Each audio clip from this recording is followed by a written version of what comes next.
+1 വിഷയത്തിൽ SFIക്ക് കൃത്യമായ നിലപാടില്ലെന്ന് MSF സംസ്ഥാന പ്രസിഡന്റ് PK നവാസ് മലപ്പുറത്ത് പറഞ്ഞു.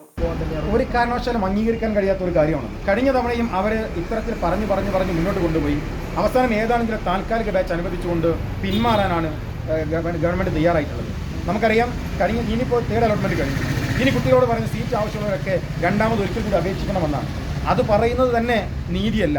കാരണം ഞങ്ങൾക്ക് സീറ്റ് വേണമെന്ന് പറഞ്ഞ് വിദ്യാഭ്യാസം അവകാശമാക്കിയ ഒരു സ്റ്റേറ്റിനകത്ത് ഞങ്ങൾക്ക് സീറ്റ് വേണമെന്ന് പറഞ്ഞ് 4 ലക്ഷത്തിലധികം വിദ്യാർത്ഥികൾ അപേക്ഷ സമർപ്പിക്കപ്പെട്ടാൽ അവർക്കെല്ലാവർക്കും സീറ്റ് കൊടുക്കുക എന്നത് ഗവൺമെൻറ്റിൻ്റെ ബാധ്യതയാണ്.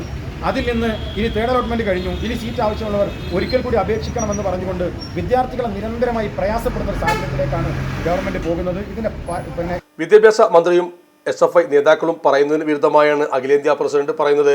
ആത്മാർത്ഥമായിട്ടാണെങ്കിൽ SFI MSFനൊപ്പം സമരം ചെയ്യാൻ തയ്യാറാകണം. +1 വിഷയത്തിൽ MSF നടത്തിവരുന്ന RDD ഓഫീസ് സമരം തുടരും. നാഷണൽ ടെസ്റ്റിംഗ് ഏജൻസിയുമായി ബന്ധപ്പെട്ട് വലിയ വിവാദങ്ങൾ നടക്കുകയാണ്. ഈ വിഷയത്തിൽ സുതാര്യത ഉറപ്പുവരുത്താൻ നടപടി വേണമെന്ന് ആവശ്യപ്പെട്ട് തിങ്കളാഴ്ച കേന്ദ്ര സർക്കാർ സ്ഥാപനങ്ങളിലേക്ക് MSF മാർച്ച് നടത്തുമെന്നും PK നവാസ് പറഞ്ഞു.